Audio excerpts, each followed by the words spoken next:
Olá, povo de Deus! Tudo na paz? Wellington Faria aqui.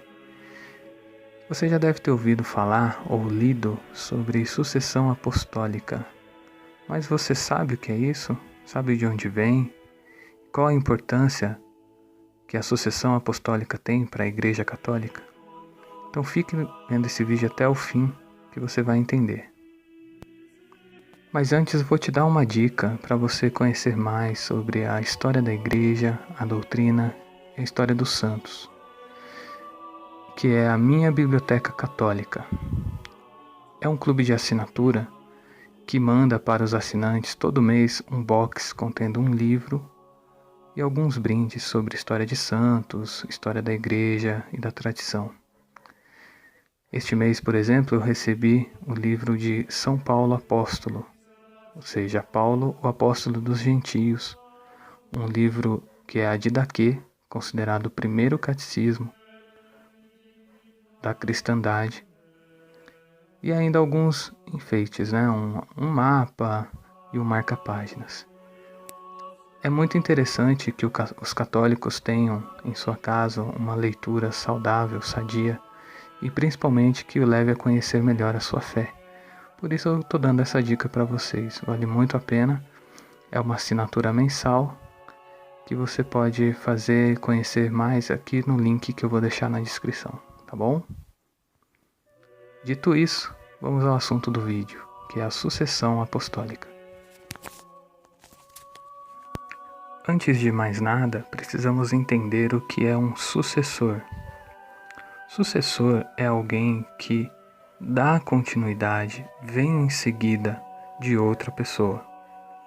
Por exemplo, um presidente eleito, ele vai suceder o que vai deixar o cargo.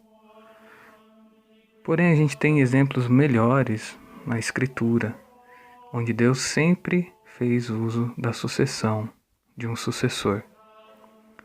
Vejamos lá nos patriarcas, por exemplo, Abraão. Deus fez uma aliança com Abraão, lhe prometeu uma descendência numerosa. Porém, Abraão não seria eterno, ele não viveria sempre ali. Então, essa aliança que Deus fez com Abraão foi herdada por Isaque. Ou seja, Isaque sucedeu Abraão, e por sua vez Isaque teve um filho chamado Jacó, que o sucedeu também. Outro exemplo que podemos dar são dos profetas. Por exemplo, o profeta Elias. Elias fez muitos prodígios, serviu muito a Deus, fez muito bem ao povo escolhido por ele. Mas quando Elias foi arrebatado, ele deixou cair o seu manto sobre um homem, um outro profeta, Eliseu. Ou seja, Eliseu o sucedeu, deu continuidade naquilo que Elias começou. Revestido da autoridade simbolizada ali pelo manto de Elias e pondo em prática o que Elias havia ensinado. Nos reis também vemos essa sucessão. Davi é ungido por Deus através de Samuel, conquista o reino, tem as suas vitórias, tem os seus altos, seus baixos, e também deixa um sucessor, o rei Salomão. Mas qual a legitimidade do sucessor? A transmissão direta do cargo, da herança, do caráter, da dignidade ou da função. Então, no Antigo Testamento temos todos esses exemplos e muitos outros, mas esses eu considero os mais importantes para aprender melhor, para ilustrar melhor o caso. Jesus veio para cumprir toda a lei e com ele não seria diferente. Na sua vida pública, ele, por onde passava, escolhia alguns homens, chamava: "Vem, segue-me, farei de ti pescadores de homens, venha após mim." E muitos o seguiram. Mas Jesus dentre esses muitos seguidores, desses muitos discípulos, ele separou 12 homens que iriam aprender dele com mais intimidade, com mais proximidade, onde ele iria dar um ensinamento diferenciado dos outros. Esses 12 discípulos o acompanharam em toda a sua vida pública, aprenderam seus ensinamentos, como o Evangelho nos diz. Algumas coisas o Senhor explicava a eles em particular, longe das outras pessoas. Enfim, no ápice da vida de Jesus aqui na Terra, ele é crucificado, ressuscita, aparece e passa mais um tempo com esses discípulos, e quando vai voltar ao céu, ele dá uma ordem, ou seja, ele transmite essa autoridade. Ele diz assim aos apóstolos, Ide e pregai, batizai em nome do Pai, do Filho e do Espírito Santo. A quem perdoardes, será perdoado. A quem retiverdes, será retido. Ou seja, o próprio Cristo deu essa autoridade de anunciar, batizar e de perdoar os pecados. Coisa que ele fazia. Então ele deu esse posto, essa função, essa missão a esses apóstolos. É claro que um deles o traiu e se suicidou. Falo de Iscariotes. Mas aí a gente já começa a perceber a autoridade da sucessão dos apóstolos quando eles decidem eleger alguém para ocupar o lugar que ficou vago de Judas Iscariotes. Então eles chegam ao discernimento e elegem Matias para ocupar o lugar que era de Iscariotes. E Matias também recebe toda essa autoridade, porque foi eleito por apóstolos legítimos, que ouviram a pregação de Cristo, ouviram os ensinamentos. Ou seja, Matias conhecia, ou teria o conhecimento, teria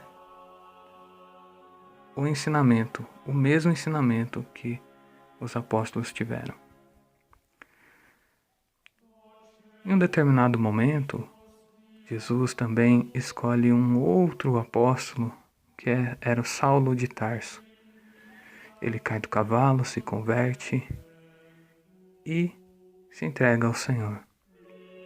Muitas coisas lhe foram reveladas, mas mesmo Paulo, após convertido, precisou se submeter à autoridade dos apóstolos. E só então pôde exercer o ministério de pregar, de evangelizar, de batizar e fundar igrejas.